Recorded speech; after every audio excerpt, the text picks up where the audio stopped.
The low, soft drone of the quadcopter was drowned out by the squeals of delight from the children invited to Diddy's 12th birthday. The parents of Diddy's 5 visiting friends had dropped them off earlier, and now all 6 girls were playing in our backyard, waiting for the announcement that the cake and ice cream were ready. I sighed thinking about it, our backyard. Yes, this was our backyard until the divorce was final about 2 months ago. Now it was just my backyard, except that it also belonged to my son Dylan, 14, who sat on the patio with a feigned indifference, and my daughter Dean, 11. Well, 12 as of today, hence the birthday. Wow, my little princess is just 1 year out of her teens. God help me. We've survived Dylan's transition. Well, for now. Now I need to find a way to help Diddy navigate this minefield on the path to womanhood without guidance or help. Crap, it's Diddy's special day, the last birthday of her childhood before entering the dramatic, luxurious, and painful time of adolescence. I had already decided a few days before that I would not allow the joy of this day to be overshadowed by thoughts of Diddy's mother, to my ex-wife Donna. Instead, I will focus on giving Diddy a memorable time and also get ready for the fun I'm putting together with my friend and now partner in our exciting and promising to be lucrative business, Nirmal Pradhan. Careful, Diz, I said to Nirmal as I controlled our remote-controlled aerial platforms using the tablet controllers each of us had. Don't reset too early. They might run away and we'll miss the full effect.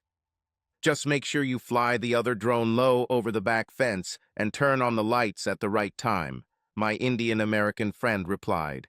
When everyone is distracted from the real threat then. The bombs are ready. He had almost completely lost his sing-song subcontinental speech rhythm during his 6 years here in the U.S. In fact, his life in Tennessee for 4 of those 6 years softened his English pronunciation and led to the introduction of expressions like y'all into his everyday vocabulary. He sometimes even joked to me that in Knoxville he learned that y'all was singular and all y'all was plural. 6 girls at a birthday party were now moving around the backyard, looking at the quadcopter hovering above them. It made a low hum, moved slightly in one direction for a short distance, then hovered again. The girls watched him and walked under him. He moved again in the other direction for about 20 meters, and the girls flocked in that direction. Below the quadcopter that was moving about 8 meters above them, the one we called Enola Gay was suspended a round object with ribbons flowing around it. We let the girls know that it was an air piñata and that it would drop little candies on them at the right time. While we kept the other quadcopter, the one Diz, and I called Ed out of sight. I was the one who actually controlled it, and I disabled it for a while. He waited quietly in a small clearing in the woods, just outside our back fence. I put my tablet controller down so I could reach the Budweiser Black Crown bottle. I've been choosing this beer more often lately as I felt the need for a little more alcohol content after the unfortunate events of my divorce.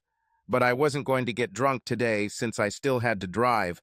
I just enjoyed the taste. So I limited myself to only 2 bottles. I coughed, choking due to the momentary distraction of her appearance. I knew that Diddy had invited Donna, my ex-wife, to her party, but it still upset me to see her as she walked out onto the patio as if she owned the place, still an arrogant queen, dominating anyone and everyone who came within her sphere of evil influence. She surprised me because I didn't notice her car arriving.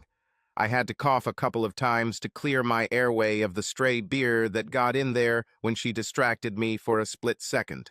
Donna still looked good, but not as impressive as she had been a few months ago. Her shoulder-length blonde hair, green eyes, and gorgeous body could always make the movement at least slow down if not stop completely. She was still very attractive lately, but had gained a little weight, which I'm sure she didn't like. The status of the most attractive woman in sight, which she had maintained for most of her life, since the age of 15, was now in danger of disappearing. Placing the wrapped gift on the table reserved for Diddy's gifts, she looked straight at me.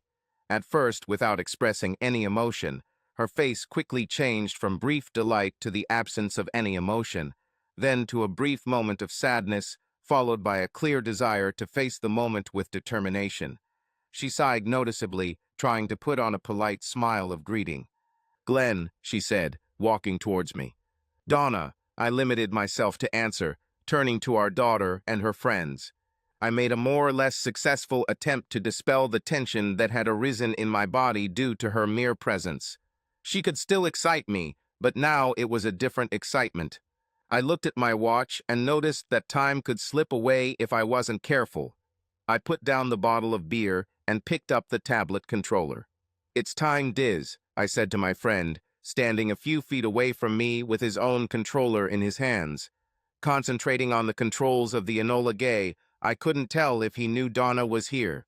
I knew that, other than a slight distaste for her presence, he wouldn't care.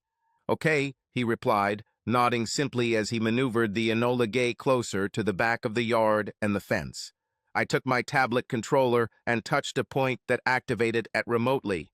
I couldn't hear it come to life behind the fence, but I noticed the system status indicator on my tablet, which informed me that all systems were okay, as they say in NASA. While Deese was distracting the girls by maneuvering the Enola Gay, I picked up the alien and raised it high enough to clear the trees on the way to our yard. In the bottom left corner of the tablet screen, there was a built-in window that allowed me to see what the alien was seeing through a miniature camera transmitting the image wirelessly to my controller. Using a different set of on-screen controls, I was able to remotely move the camera so that its field of view could rotate 360 degrees around the gyromont and even zoom in and out. But today there was no particular need for this. There is also no need for built-in remote recording functionality on the tablet controller. The girls were so focused on Enola Gay that they didn't notice how it descended as it cleared the last trees on the way to our fence. I heard Donna next to me take a deep breath of surprise at seeing it. She was about to shout a warning, but I growled at her. Not a sound. I didn't look at her, but I knew she was a little angry. Before the start of our divorce proceedings, I never allowed myself to be rude towards her, and she was not used to being at a reception. I don't know if it was the determination in my voice or her sudden indignation that made her exhale instead of shouting a warning to the girls and ruining the surprise. All I know is that she, for her own reasons, chose to remain silent while I remotely aimed the AT over the fence and brought it closer to where the girls were standing, but behind their line of sight.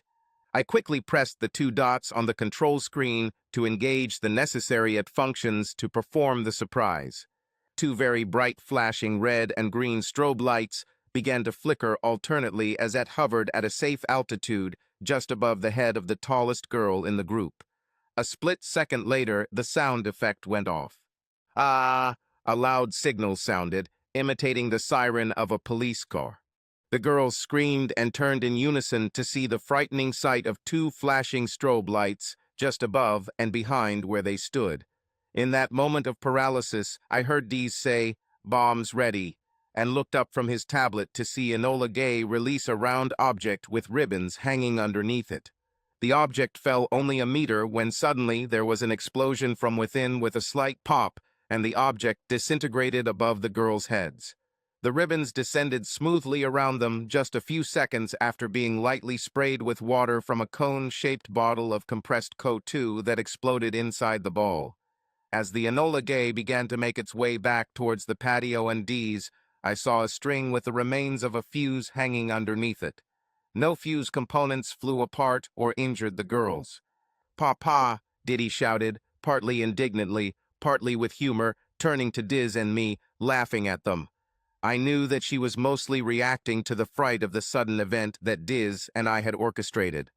The spray of water was not strong enough to ruin their clothes or, God forbid, their hairstyles. Diddy started stomping over to where I was standing with Donna to express her displeasure, when I heard Donna next to me make a sound that sounded like she was choking. Turning to look at her for a moment, I saw that her eyes were wide open and her mouth was slightly open. She was clearly surprised, but there was something else. This something became obvious when she turned to me with rage and contempt. "It was you, bastard," she said in a quiet whisper. She then came towards me and spanked me hard.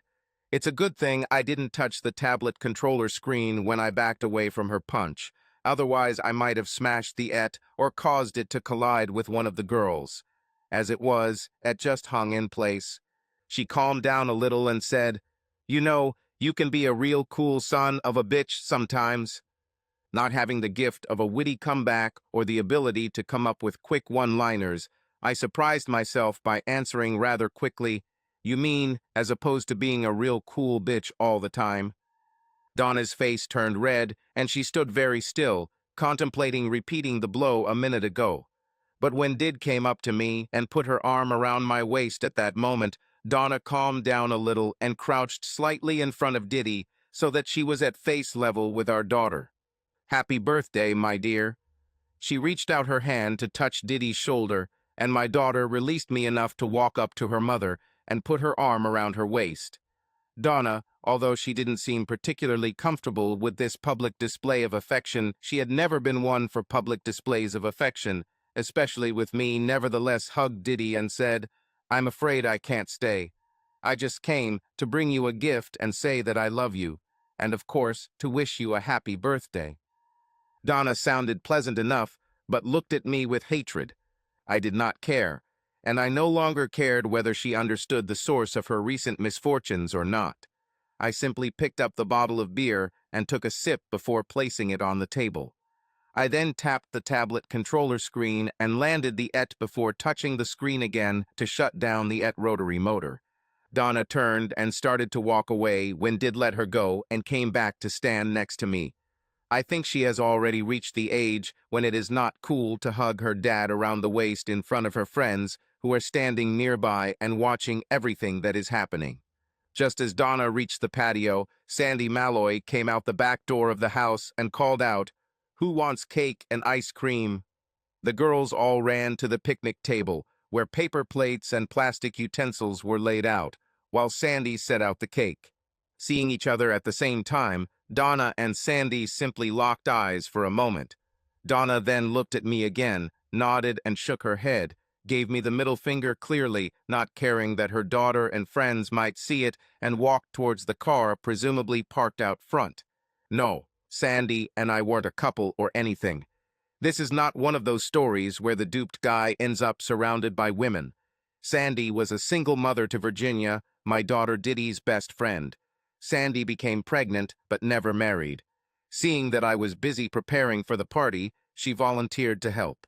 Sandy has been to our house many times over the past 3 years, either to drop off or pick up Ginny, or to be part of the parental supervision at one of Diddy's girls' parties where Ginny was invited. So, naturally, Sandy knew more details than I would have preferred about the crisis in my marriage and its subsequent breakdown over the past year through her close communication with my daughter. After Donna left, the girls, along with Sandy, Diz, and I, enjoyed cake and ice cream. This was followed by the opening of gifts and the distribution of handfuls of small candies, which the girls felt cheated of a little earlier, after the event with the fake piñata and its wet surprise. Afterwards, Diz and I briefly explained and showed the girls Et and Enola Gay while maneuvering 2 drones around the backyard, of course. The more acceptable term these days is unmanned aerial vehicle or UAV, as the term drone has come out of fashion among civil liberties advocates protesting the government's use of military and police versions of drones at home and against nominal American citizens fighting terrorists abroad. Although the Federal Aviation Administration was still delaying the approval and licensing of commercial UAVs until 2015 or even later, Diz and I still did all the necessary basic research and testing that we could afford. We regularly maneuver 2 UAVs at minimal altitudes and on private land nearby to ensure we are on the cutting edge of commercial business when FAR restrictions are lifted.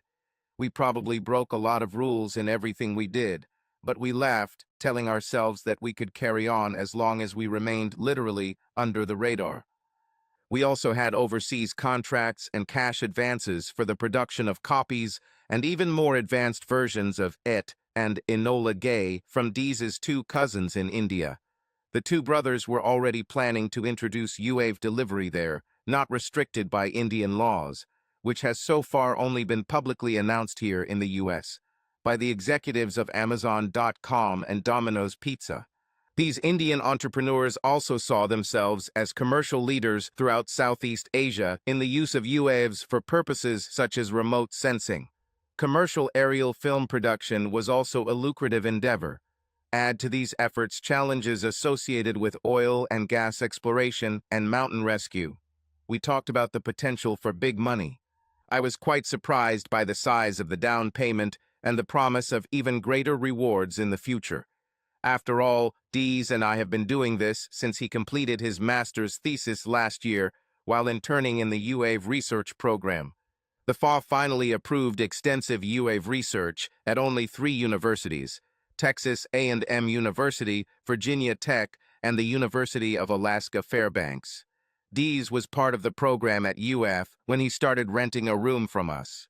Dees worked diligently to complete his graduation requirements by interning at UF test sites near Pendleton and Tillamook. He came to us at a time when Donna and I urgently needed additional income for a short period of time, and we decided to rent out part of the house. Dees was the first to respond to the advert, and although Donna had some initial reservations about renting to a foreigner on a study visa, she eventually agreed. Dees moved in the week after we first met. Since my home was in Woodland, Washington, just outside and north of Vancouver along the Columbia River, this placed us about 3 hours from Pendleton and 2 hours from Tillamook. Dees only had to travel to these testing sites during testing. He used the rest of the time to complete his postgraduate work through distance learning from my home. But after the divorce, I let him live there for free. Although Dees's name was normal, everyone called him Dees, and he didn't seem to mind. Someone learned that the word Desi is a Sanskrit term for the people, cultures, and products of the Indian subcontinent or South Asia. From there, it was not far from the nickname Dizzy or Diz. He thought about it briefly the first time someone called him Diz literally for about 5 seconds before smiling and accepting it, realizing that his acceptance of the nickname coincided with his acceptance as part of our collection of friends and acquaintances. Before the divorce, I had a quiet conversation with Dees after he told me about the potential financial tsunami that was coming to the commercial UAV industry. I was already having trouble with my then-wife, Donna, especially when it came to finances. She and I had fundamentally different views on spending, saving, investing, and planning for our financial future. So I quietly reached out to my lawyer to help me hide my investment in UAV research and development, which Dees was now doing for his cousins after being released from a non-disclosure agreement related to his college internship. I was pleased that the terms of my divorce with. It took Donna to finalize the terms of my business with Dees and his cousins. This meant that any profit I might have made from my new business was excluded from the divorce agreement and was out of Donna's reach. After Diddy's birthday party was over, we took one of Diddy's friends home. Now we were driving back home with Diddy sitting in the back seat. Dylan was in front with me, nodding his head and occasionally whispering lyrics while listening to music through his smartphone and headphones. "Dad," Dylan asked, touching the phone screen to pause the music, "what does it mean when Elvis Presley says, 'no such zone'?" It took me a few seconds to switch my mind from thinking about Diddy's birthday, Donna's short visit and her outburst, and the consequences of taking Diddy's friend home. And then I realized exactly what Dylan meant. "Oh, you mean from that old song, Return to Sender?" I asked. He nodded, and I continued. "Your grandpa Taylor, my father, should have told me this when I asked him years ago. He said that when he was a teenager, when Elvis was still alive and young, and at the zenith of his musical career, the U.S. Postal Service had not yet introduced postal codes. Since most cities in America had only one post office, this was not necessary. But large cities such as Chicago, New York, and Los Angeles had more than one post office and city, were divided into delivery zones corresponding to the location of these postal buildings. I looked at him and saw him nod, looking out the windshield, understanding. Then he asked me, "What does it mean when Elvis says he sent a letter to Special D?" I responded, "These days, when you send a letter or package with special handling instructions, the U.S. Postal Service classifies it as certified mail, return receipt requested, priority mail, or express mail, or something similar. Back in those days, before these classifications came into existence, any special handling instructions or urgent delivery requests fell under the category of special delivery, or as some people called it, and as you hear in that old Elvis song Special D. Dylan nodded again and continued listening to his music. I looked in the rearview mirror and saw Diddy falling asleep after all the excitement of anticipation from the previous night and the tedious activities of preparing and hosting her birthday. I could understand. I had to go through all this with her too, as well as all the crap I had to go through with Donna showing up today. I pushed aside Donna's irritation and looked lovingly at Diddy, thinking, my little girl, yes, my little girl is growing up, just like her brother. My thoughts then went back to Dylan's question about an Elvis song he heard on the Oldies channel of a music streaming app on his smartphone. I suddenly laughed loudly, which made Diddy open her eyes and look at me curiously in the rearview mirror. Turning my attention back to the road ahead, I continued to chuckle as I thought about that line from the song again. Yes, I thought, remembering the most important message I ever sent to my ex-wife. I sent it by special delivery. The wedding happened suddenly and without much enthusiasm. It was just 2 weeks after Donna and I graduated from high school, and a couple of months after we turned 18, she in April, me in May. Donna was pregnant, and everyone thought I was the culprit. Although I tried to convince my father and her father that she had dated at least 4 other guys while we were dating, my father asked me if I had had sex with Donna. As I lowered my head, avoiding his disapproving gaze, and nodded, he invoked an old undocumented and unofficial, but still observed in some mountain communities, legal maxim of village justice. If the source of the fraudulent check cannot be found, then the responsibility lies with the final endorser. A week later, I had to kiss the bride. It wasn't too difficult, since I had been lusting after Donna for over a year and really loved her, despite her obvious preference for playing the field throughout our senior year. And besides, Donna Swinford was truly a beauty. In fact, she had been the most beautiful girl in our senior class ever since she became a sophomore and her feminine curves began to blossom. And she knew it.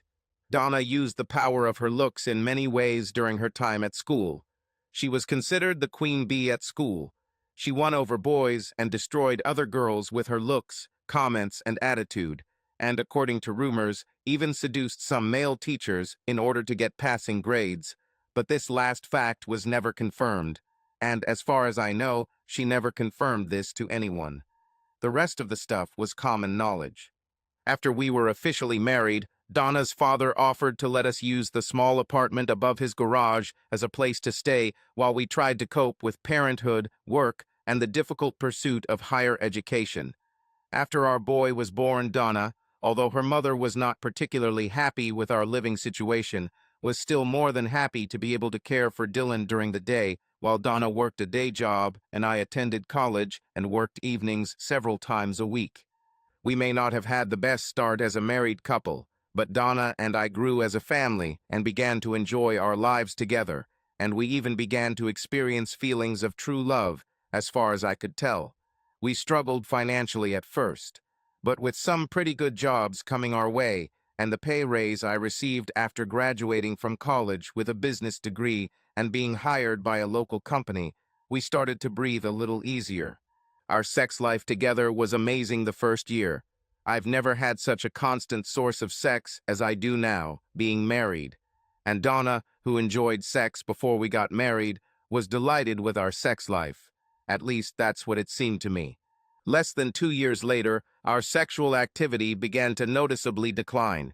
We still had sex often, but I started to notice a decrease in frequency, and this coincided with an increase in the time Donna spent outside the home going with friends from work, helping a friend with Mary Kay beauty parties, and participating in a mother's walking group. Only with the last of these 3 activities was Donna able to pick up Dylan, as she was able to push him in the stroller we found at a thrift store, along with the other young mothers and their children in the group. The other 2 activities involved me being at home with my baby and then my toddler son, or asking Donna's mother for help when I was working or studying. In any case, our sexual activity had dropped to perhaps its lowest level since our wedding when Donna approached me one night with a worried look on her face. Dylan, by then 2 years old, was playing with a stuffed dog at my feet while I studied when Donna finally spoke. "Darling, forgive me," she said softly, with a sad expression on her face. It took me a while to step away from a financial management problem I was working on for one of my classes to answer her. "Honey, what are you apologizing for?" I finally asked. "Glenn, I'm pregnant again, and—" I looked up in surprise and real joy at the news. Donna's expression showed that the situation did not bring her much joy. "Darling, this is great news," I said, getting up and going over to hug her.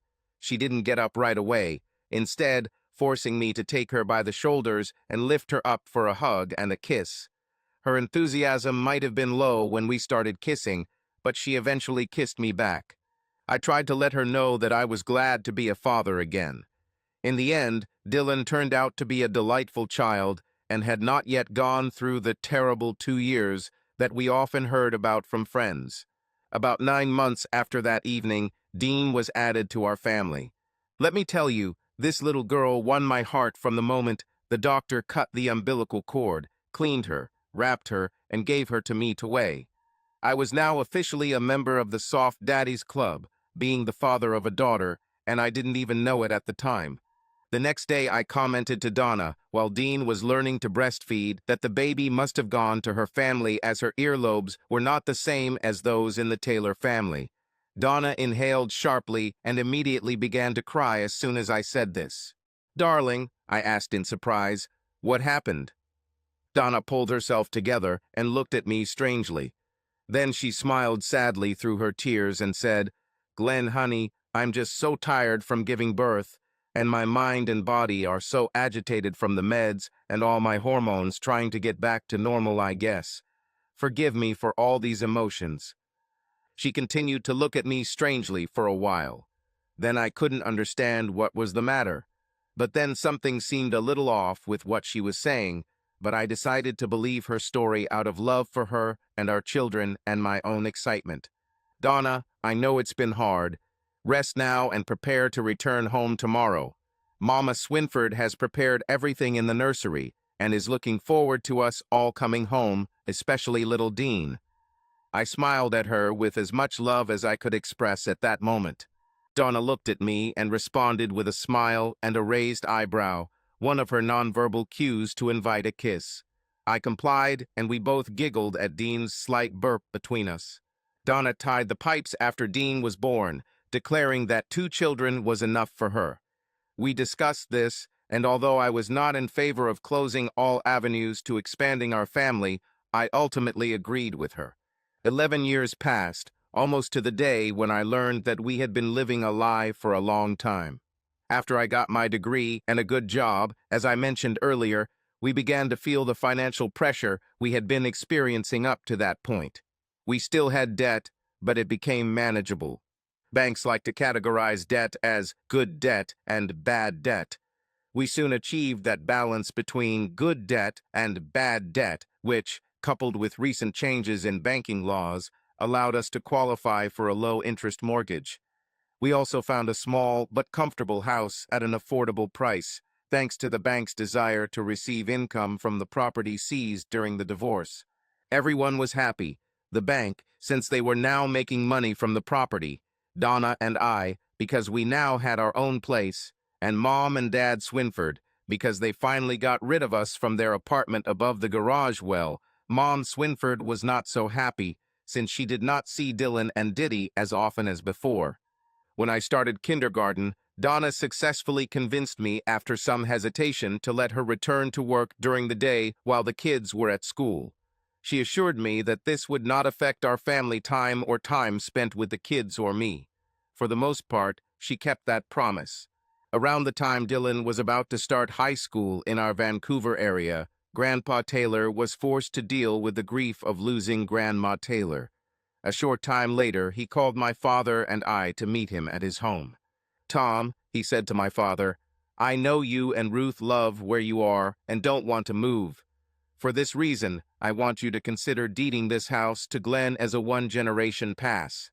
The house is in good condition and fully paid for."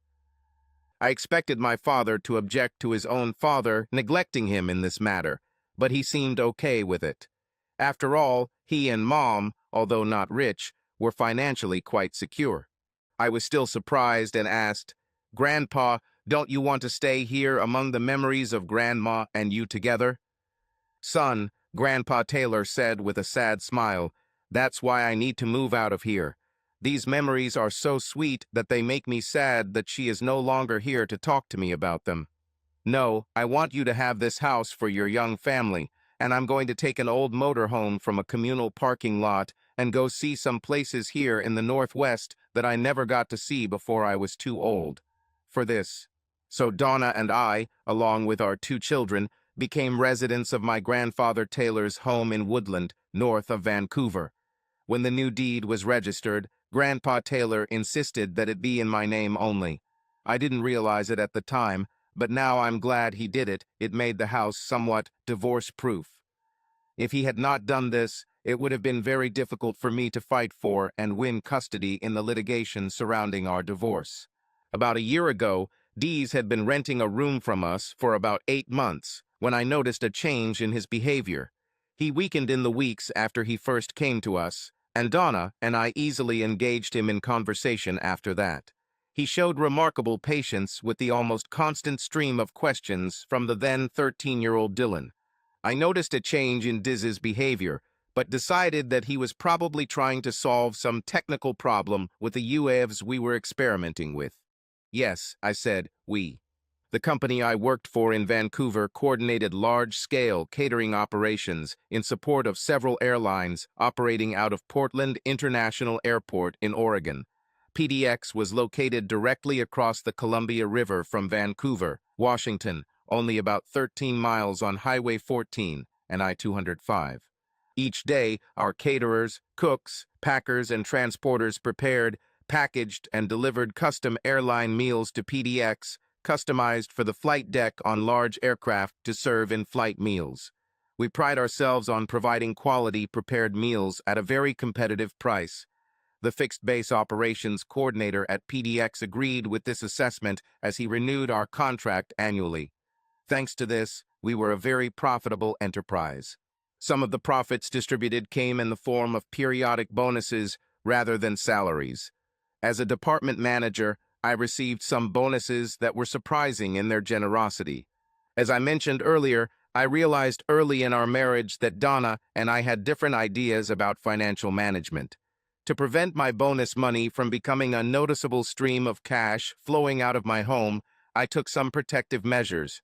I found a consulting team of 2 brothers, one of whom was certified in finance and the other an attorney. They helped me build my investment portfolio, providing tax and legal advice that went along with their services. When Deese's cousins made their offer via email and then Skype, I eventually became convinced that investing in their venture could be very lucrative, and I was willing to take the risk. What I didn't want to do was share any financial rewards with Donna, as it was around this time that I found out about her secret life. My investment team helped me hide this investment venture from Donna and helped me manage my time until the terms of the divorce were finalized. Why did I hide this from my wife instead of incorporating it into our family finances, you ask? Well, because I finally convinced Diz to tell me what was bothering him. "Glenn," Dee said hesitantly, "did you know that I tested the camera support under the first UAV in tracking and maintaining position?" When I nodded, still not understanding his concern, he continued, "Well, the stabilizing feature of the software now allows me to follow a moving object. In addition," Dees continued, "the GPS feature and higher endurance motor on the UAV now allow me to keep it above a fixed position on the ground for up to 4 hours. The video recording feature on the tablet controller allows you to record video for even longer, but the device's latency is a factor in this." I knew that wildlife management professionals really valued these features so they could keep an eye on things like herds of bison, caribou, and elk. And the new, quieter rotary engines we installed did not make enough noise to frighten the observed subjects in the process while satisfying noise environmentalists. These then started going into technicalities that I didn't understand, turning away from me as he spoke. I sighed and touched his shoulder, causing him to look at my face again. "Diz, stay on topic. What's bothering you so much?" I asked. You know I want to help in any way I can." I was still convinced that this was some complex technical problem he was facing. Although I couldn't help much with the technical aspects of our project, I was willing to support my part in our partnership. Not only was I providing capital, I was offering Dees a place to live, a place to build and test equipment, and most importantly for focused engineers prone to mood swings support. Glenn I. He hesitated and thought for a second, looking at me. He then reached for the tablet controller. "I'll just show you." His eyes began to dart as he said this, and he followed the strange comment, falling back into some of his early Indian speech habits. "But please don't blame the messenger." Dees picked up the tablet controller after playing the saved video. At first, it was difficult for me to understand what I was seeing. The movement was blurry and shaky. "This is where the video stabilization kicks in," he explained, zooming in on the video on the tablet screen as the moving image began to flow smoothly on the screen. I watched the ground beneath the U-Wave move across the roughly 9-inch screen. I noticed a change from grass and trees to asphalt and concrete. He apparently piloted the U-Wave out of fields and forests into more built-up areas. "I think I could post a lesson through your window, but I didn't want to scare you and didn't want to endanger the U-Wave." He seemed to smile as he said this. I still didn't understand what he was talking about. And then I realized what I was seeing on the screen. I was looking at myself. It was a video of me at my desk, talking towards my speakerphone in my office. I heard nothing but the drone of the U-Wave and traffic noises and other sounds you would expect in a commercial area. "You took this from outside my office window," I exclaimed. Diz just nodded as I continued to watch. I was impressed by the quality of the video. Of course, I smiled as I realized that our company would need to pay more attention to the details of our building cleaning and maintenance contract. The window through which I was looking at myself in the video from the outside was visibly dirty and in desperate need of cleaning. I couldn't help but giggle. Suddenly, the image on the screen changed to a rainbow mixture of pastel and dark colors. The shapes that were there before with normal video are now only left as outlines. But the colors were strange. It felt like I was in the middle of a weather radar on the Weather Channel.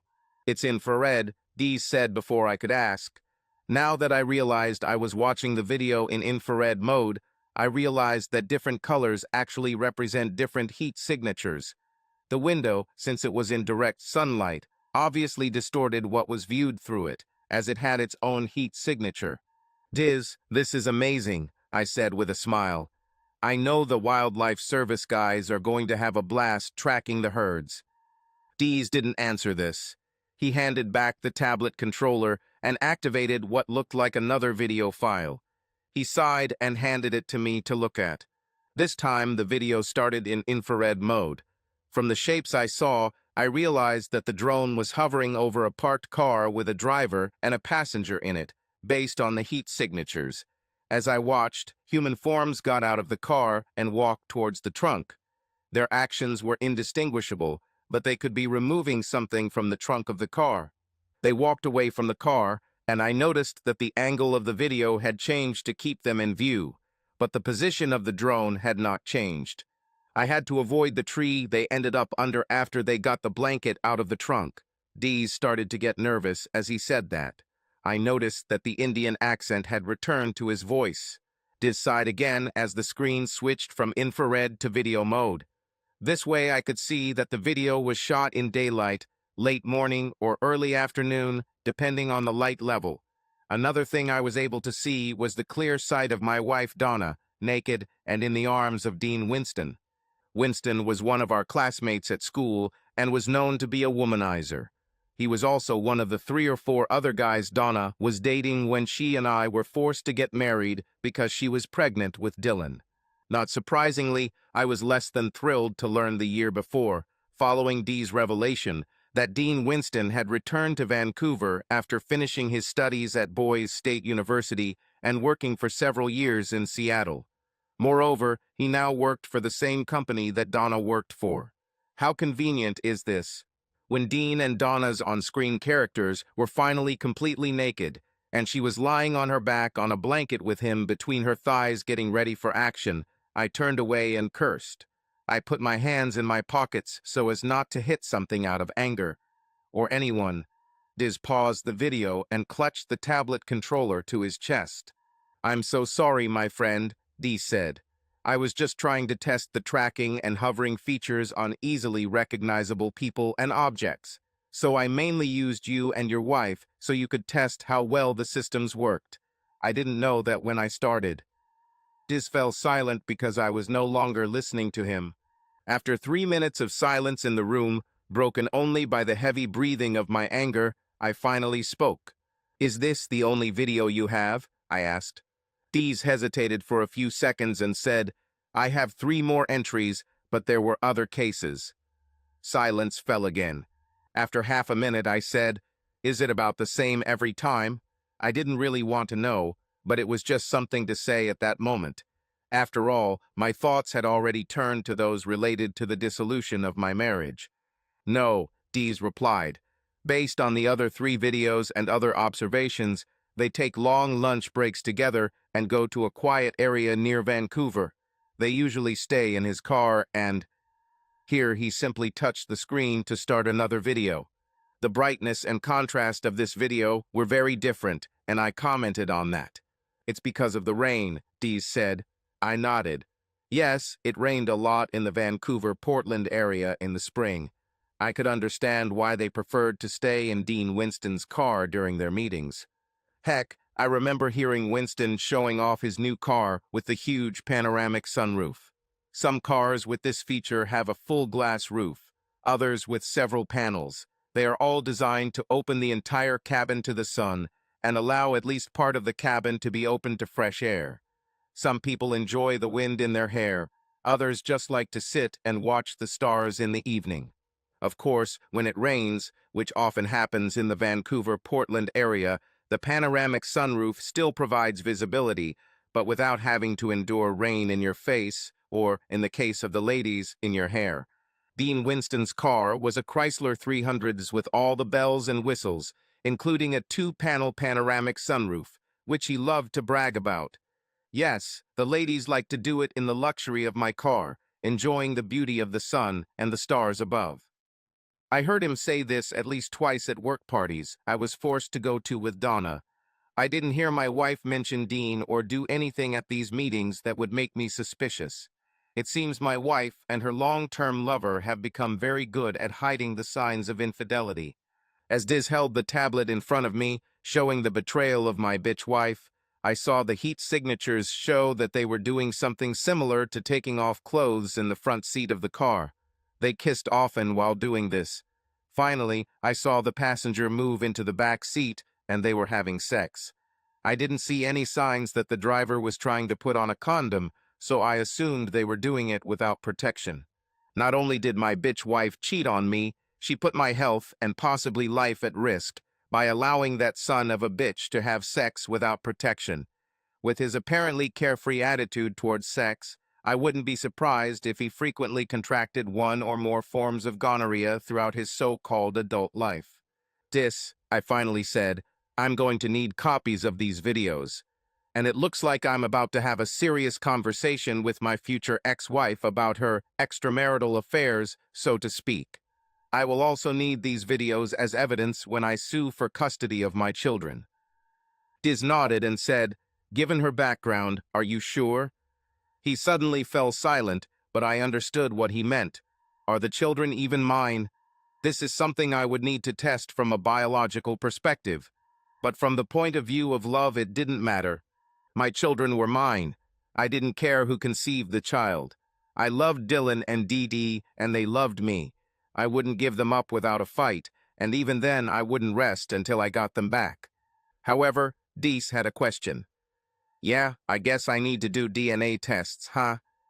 "I'm so sorry, my friend," Diz said, looking apologetic. I nodded at him and placed a calming hand on his shoulder. The video was still playing, and I sighed. "Hey, Diz," I said, trying to contain my anger, although I hoped it didn't show in my voice. "Do you have any actual video, I don't mean of these cases?" Diz grinned proudly, paused the current video and played another. This video again featured a sex scene, again Donna having sex with her lover in the back seat. This time it was in full normal video mode, and their heads and faces could be seen from behind and just above the rear edge of Winston's car. It was only a few seconds before the view switched back to mode directly above the car. I looked at Diz with a question in my eyes. I lowered the drone and zoomed in for a few seconds to get a clear shot. Diz responded. I could only keep the drone there for a few seconds, barely long enough to get a clear shot before moving out of their sight again. I didn't want to alert them to the presence of the drone and camera. You see, you know that Donna knows about our efforts in this program, and she saw some of the demonstrations we did in the backyard. She would instantly recognize a drone if she saw it, and would realize that it might be capturing an image. I had already stopped logically comprehending the situation I found myself in today when Diz revealed his secret. I am going through emotional levels now. I was hurt on a personal level, but I was also worried about my children. Mostly, however, I was angry and bitterly resentful of the two I saw in the video. My loving wife not only cheated on me and put me in danger by allowing Winston to have sex with her without protection. It was the complete contempt and level of disrespect with which she conducted her affair that really drove me crazy. Oh yeah, divorce is one thing. Revenge is different. I had already made arrangements with my lawyer, Myrna Hawk, and had the paperwork ready by the time Diz and I finally did. Vengeance Day sounds like the title of an interesting movie, doesn't it? I asked Diz about the regularity of the cheating couple's midday meetings, and he confirmed that it always happened during the long lunch break on Fridays, but sometimes on Tuesdays, the busiest day of the week. I gave the DVD-R copies of the videos that Diz had already given me to Myrna Hawk, and asked her the questions necessary to determine the best way to serve my wife with the documents in a manner that would be as painful and humiliating as possible. She said she can send documents to anywhere within 20 miles of Woodland, and even the northern outskirts of Vancouver within an hour, and actually be in the recipient's hands within 2 hours. I printed one shot of a happy couple having sex on a blanket under the trees. I will include this frame in the divorce package. The DVD-R of these videos will only remain in Myrna Hawk's office as a precaution. Meanwhile, I secretly took swabs and hair samples from both of my children. The first while they were sleeping, the second from their hairbrush and comb on the top of their mirrored dressing tables. The results came back in just a couple of weeks. I entered Myrna Hawk's office address as the return address. So I was in Myrna's small conference room when I learned that Dylan was indeed my son. Ugh, I think Father and Mr. Swinford were right in forcing me to marry Donna at the time. My hand shook slightly as I checked the second set of results. Dina wasn't mine. Well, biologically, she will always be mine if I can control it. I loved my baby girl too much to lose her to the shenanigans my soon-to-be ex-wife would no doubt undertake. The second set of results hardened my heart even more. Obviously, this thing with Winston wasn't the first time she'd spread her legs for another man while married to me. That pussy that was supposed to be mine exclusively seemed to be a kind of bus stop for her various lovers where they could come and go as soon as she could figure out a schedule without me finding out about it. The day of revenge had to be chosen carefully, depending on the weather forecast for the chosen Friday. In fact, it took Diz and I another 4 weeks of patiently waiting and adding to our video library during that time before the right day appeared on the horizon. It was now May, and the weather forecast for the coming Friday was not only mostly sunny, but also with an expected humidity level of an incredibly low 15%. Sure, if the couple doesn't get out of the car, they'll probably do it in the back seat with the panoramic sunroof open. Everything depended on the weather. But Diz and I were ready to act anyway. "Oh, Glenn, are you sure about this? I mean, it's just so disgusting," Diz complained. We were busy pouring the contents of the bucket in front of us into one of several special weather balloons I found at the military store. We developed the bombing capability of the drone, which was now called the Enola Gay. Diz fitted it with a fuse using compressed carbon dioxide, and we filled one of the weather balloons with water. Dees carefully inserted the fuse inside the filled balloon before I sealed it, leaving the fuse cable outside. We wrapped fabric tape around the seal several times and made a loop from the same tape. This loop will be held by a remotely activated pizza delivery guy, so to speak, on the underside of the Enola Gay drone. One touch of the tablet controller screen will release the weight on command. When the ball falls far enough to pull the fuse cable, it will go off and the ball will explode in a sudden watery explosion. I insisted on 3 test runs with water balloons in the backyard. We ran the last 2 rehearsals in conjunction with moving alternating strobes, the one we now called ET after the famous movie that featured a lot of flashing lights on the spaceship that delivered and picked up the movie's protagonist. "You can be sure that I am sure of that," I said in response to Deese's question. "I want them to be in the shit literally." With these words, I continued to fill the ball with a disgusting mixture of piss and shit. The idea came to me when I was driving around, feeling sorry for myself, and stopped at a small parking lot run by the Washington State Parks and Recreation Commission. The primitive site, while keeping it green and untouched, as the conservationists here like it, apparently actually had an equally primitive toilet instead of the chemical one found at most more modern sites. Then I smiled evilly as an idea came into my head on how exactly I could take revenge. Now I was careful to wear surgical gloves when filling the balloon, just like Diz. We had a bucket of bleach and water mixed with disinfectant next to us. Once we finished filling the balloon, we wanted to seal it tightly and hang it on a hook in the garage while we dipped our hands in the cleaning solution. It would be bad if Diz and I, after taking revenge on the cheaters, contracted hepatitis or something equally terrible in the process. We also needed to make sure we didn't overfill the balloon. Previous water balloons were significantly larger so that we could provide a safety margin in terms of payload weight and volume for the actual operation. Now all I had to do was wait about an hour for Dean Winston and my wife Donna to leave work for their weekly Friday afternoon sex session. I went to my tablet controller and started the ET engine 10 minutes before the traders usually left the building. After about 30 seconds of warming up, I picked up the ET from its cover in a grove of trees across the parking lot from the building where my wife worked. I practiced with the camera attached under the ET using a gimbal and got good at changing the orientation of the camera as the platform moved. I left the ET in hover mode, practicing controlling camera movement and zoomed to make sure the mount didn't jam at the wrong moment. I wanted to make sure I captured all the painfully humiliating action. I couldn't help but be surprised that I was over 13 miles from where ET was monitoring my wife's place of work. Alibi, still would. Sure enough, Donna and Dean walked out the door leading into the parking lot, together and on time. They didn't even seem to care what their coworkers thought, which apparently partly explains the poor fool looks I've been getting from some of my wife's coworkers at the last couple of work events. "Okay, Diz, we know where they are going. Let's load up Enola Gay," I told my friend. With these words, we carefully removed the filled balloon from the hook in the garage. It was scary when I almost dropped it. But we stopped and lowered the pulse below about 600 and moved the ball to the place where Enola Gay stood. I let Deese handle the matter. He was an expert in attaching the fuse and suspension mechanism to carry the load. I went back to the ET monitoring and moved it to the correct position. The view from above of Dean's moving Chrysler quickly became boring, but the excitement of what we were doing kept us on our toes and focused. The walk to Donna and Dean's favorite parking spot usually took about 10 minutes, and today was no different. Diz laughed quietly and said, "Oh yeah, quietly." When I asked what he meant, he chuckled and said, "Look at the hatch."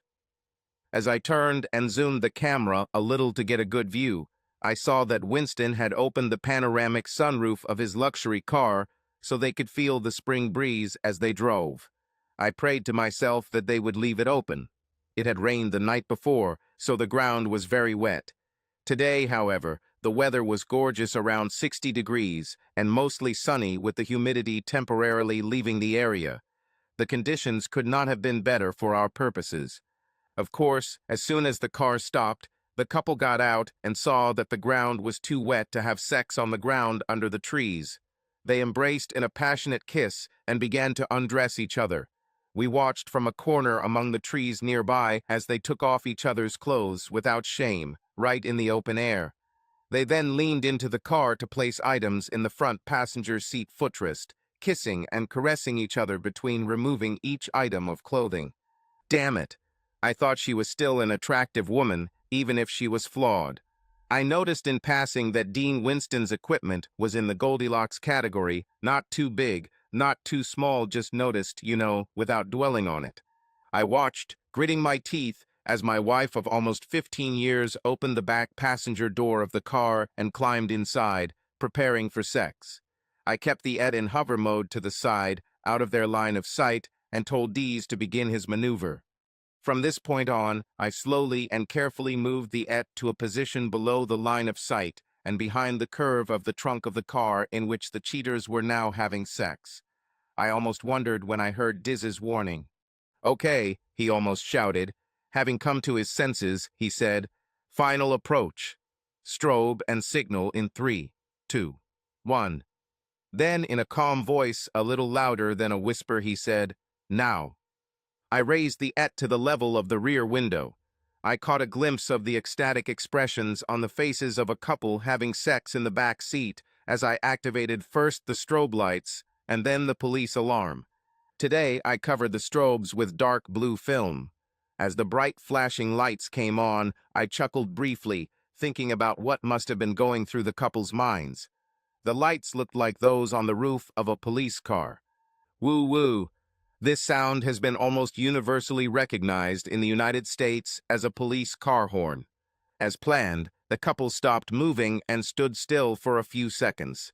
Their horrified expressions were captured for posterity by a video stream from Et. I smiled at their discomfort and congratulated myself for surprising them so much that I almost missed Diz's words. Bombs away. I have to admit, I wasn't expecting anything as disgustingly unpleasant as what the Et video showed.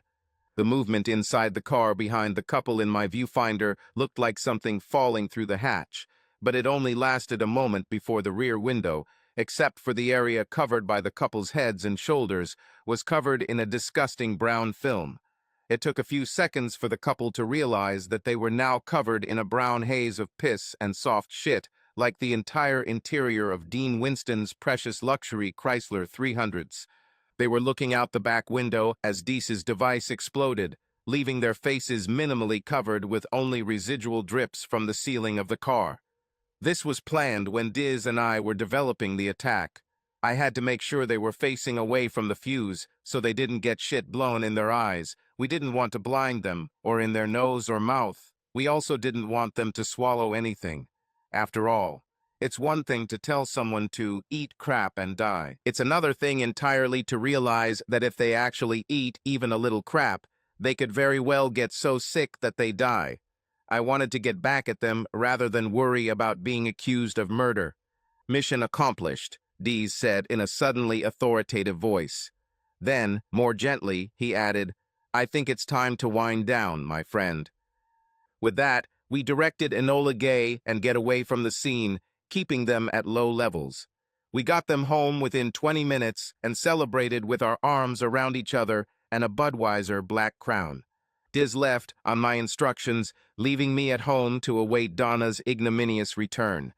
I reactivated the IT to watch the main highway leading into our area and quickly returned it to the garage when I saw the Chrysler turn off the highway. I have already warned Myrna Hawk to have a courier in the area and be ready to act within 10 minutes.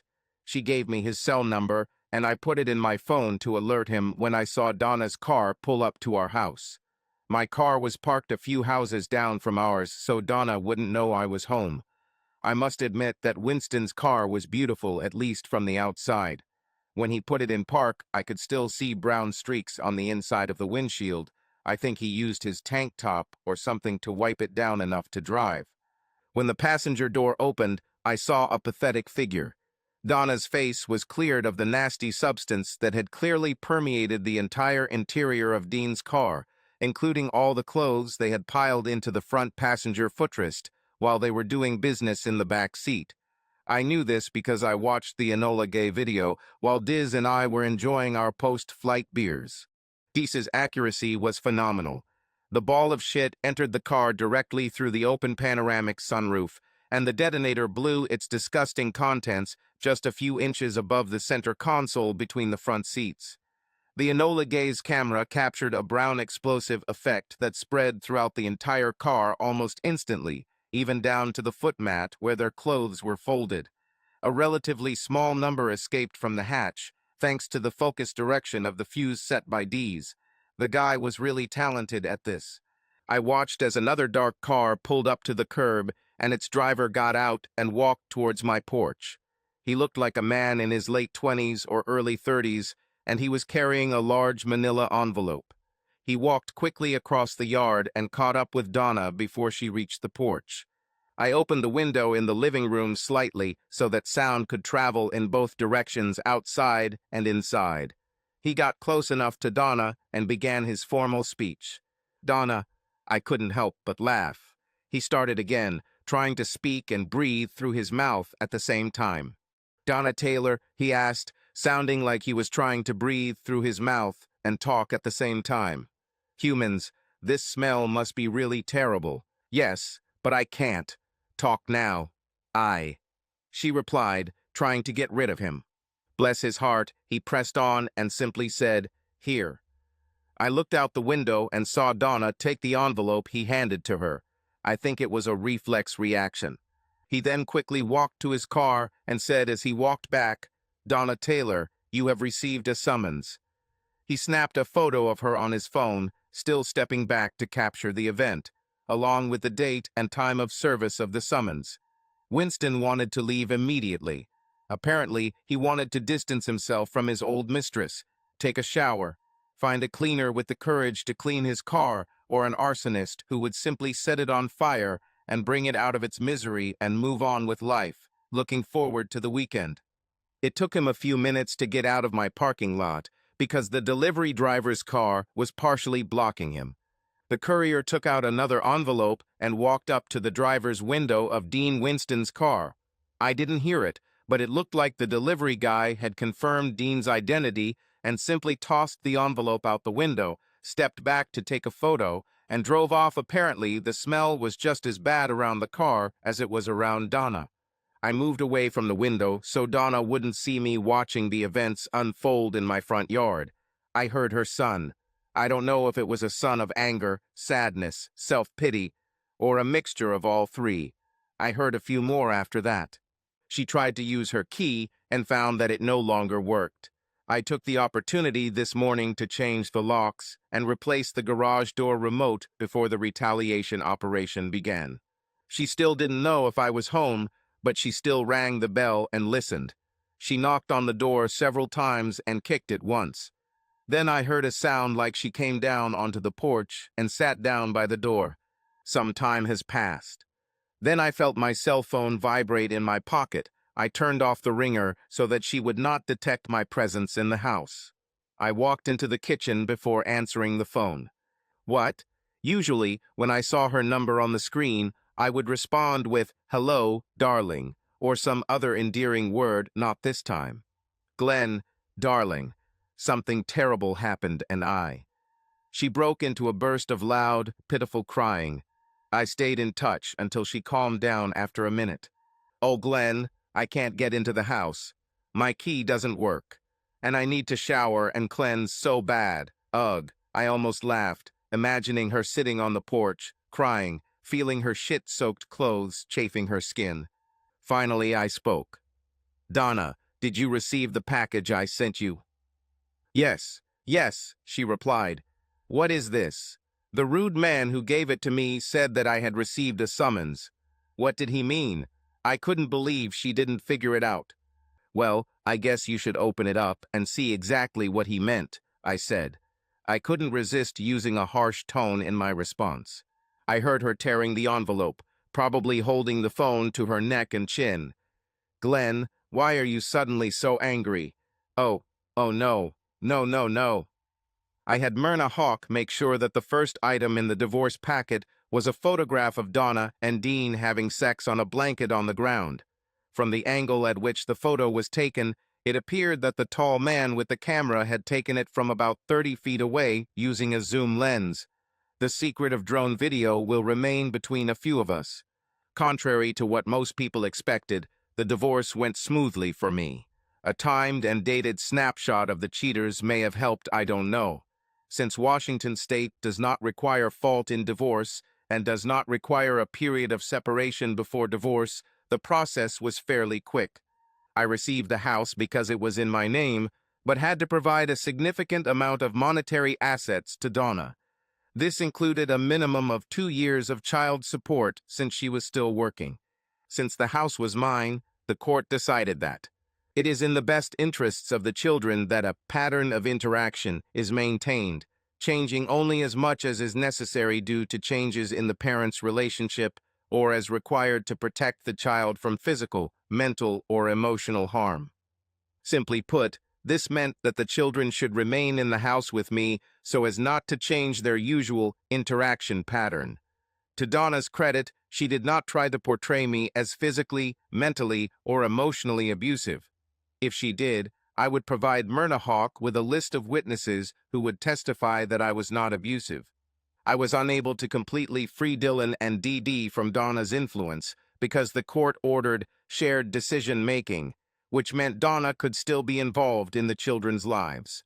Well, I suppose, given the way the courts tend to undermine fathers' rights, and given that I haven't been completely squeezed, I could give Donna a little leeway without much protest. Of course, I wished I didn't have to deal with my ex-wife at all, but I still had kids to take care of. Until now, I have protected them from the facts of betrayal, which destroyed our marriage. I plan to keep them in the dark for as long as possible. Donna rented an apartment just a few miles away. Guess who had to pay for it? She was closer to Vancouver and her place of work. What particularly irritated me was the requirement to pay for her cable TV connection. I didn't care if Donna was dating or trying to form some other relationship. This issue was never raised during the regular visitation of children, and I did not ask. In general, I suffered financially for about 6 months, until payments began to come in from the business that Dees and I were doing with his cousins in India. Surprisingly, we didn't need to produce anything. We just had to be the masterminds and intermediaries in the deals that led to the production, special configuration, and transportation of Dees structures. We had to hire another attorney to handle the export issues because our products were still not legal for commercial use in the U.S. and there were some trade restrictions on technology exports. But oh God, once the Federal Aviation Administration gives us the green light here in the United States, the sky literally is the limit. I finally got a little financial boost when the court ruled in my favor on my intentional infliction of emotional distress claim against Dean Winston. It turned out that the guy had a lot of debt, and the final payment to me after attorney fees and other expenses was only $43,000.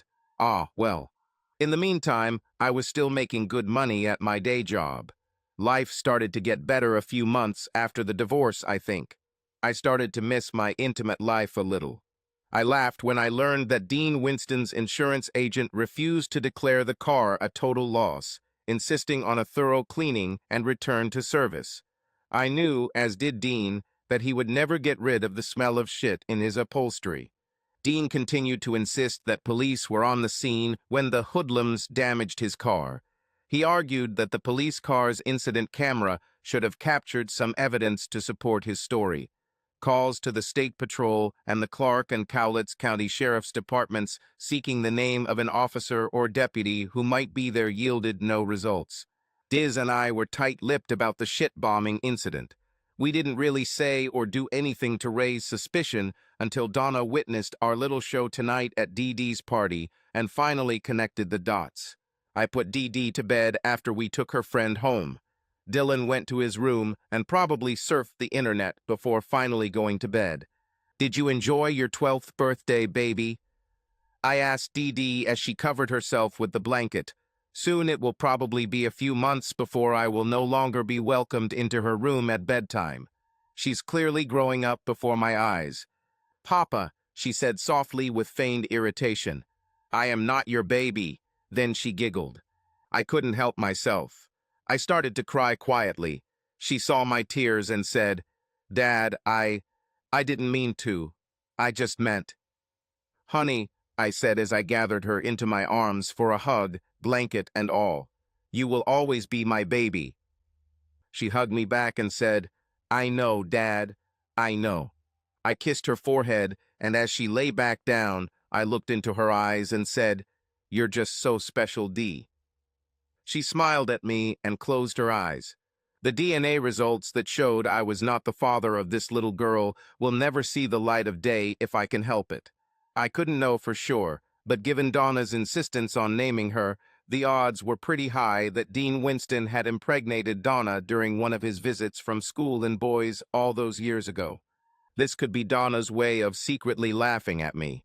I don't think she told Winston even though she knew he was Dee Dee's biological father.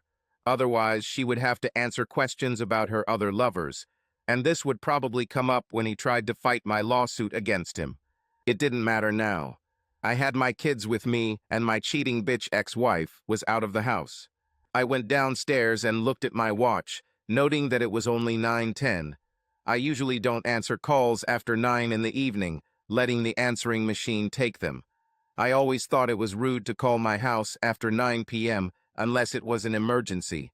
For some reason, however, this evening when the phone rang at 9:15, I decided to answer.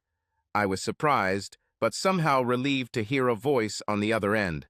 Sandy Malloy's voice spoke into my phone with obvious amusement. "Okay, Glenn, want to tell me what that vicious punch from your ex was about?"